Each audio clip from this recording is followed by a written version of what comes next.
30 secondes en retard.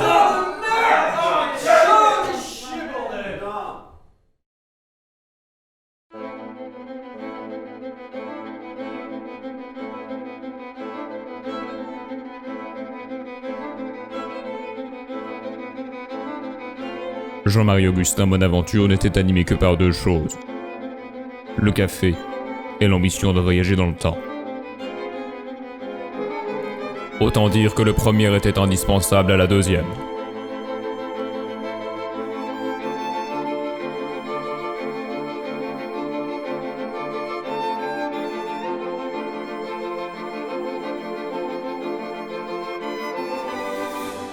Chaque soir à 20h, avant de se coucher, il avait coutume de boire son dernier café devant le bulletin d'information, rêvant d'y figurer un jour pour présenter sa future découverte. Mesdames, messieurs, bonsoir. Le zoo de Servion serait soupçonné d'avoir fait passer un âne pour un zèbre. En effet, un client se serait retrouvé avec la main pleine de peinture blanche juste après l'avoir caressé. Restons dans le domaine animalier, si vous le voulez bien.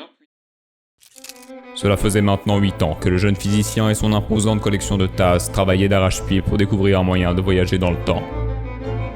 L'État assure un rôle plus important qu'attendu dans cette découverte puisqu'un jour, c'est en les déplaçant qu'il comprit la solution.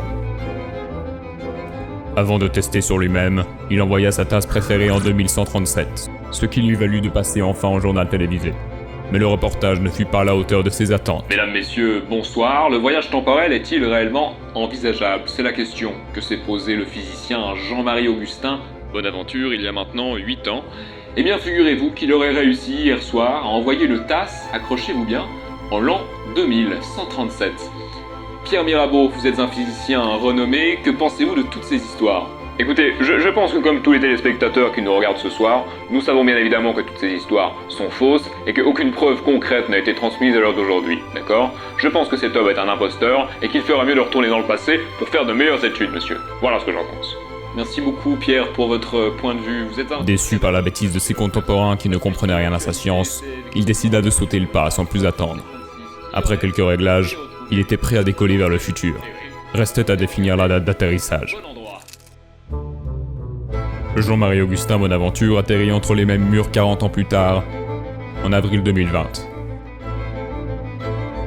Impatient, il partit explorer son appartement, excité à l'idée de rencontrer une version vieille et sage de lui-même. Une étrange machine attira son attention.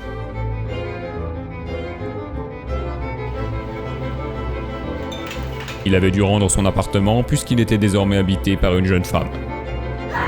Il l'appréciait déjà. Elle partageait son goût pour le café.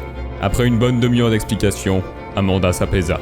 Excité de découvrir ce futur dont il avait tant rêvé, il demanda à la jeune femme de lui faire découvrir la ville. Quelle ne fut pas sa surprise lorsqu'elle lui annonça que des mesures de confinement avaient été prises pour faire face à une pandémie. Elle alluma les infos pour prouver sa bonne foi. Il serait impossible de sortir pendant encore plusieurs semaines. Déçu par cette époque autant que par la sienne, il décida d'entreprendre un nouveau saut temporel de 20 années supplémentaires. En 2040, le confinement serait l'histoire ancienne. Mesdames, Messieurs, bonsoir. Cela fait 20 ans que le Conseil fédéral nous annonçait les premières mesures pour lutter contre le virus. 20 ans plus tard, nous sommes toujours confinés, c'est un record, et comme tous les anniversaires, ça se fête. C'est pour cette raison que je vais présenter ce journal à poil.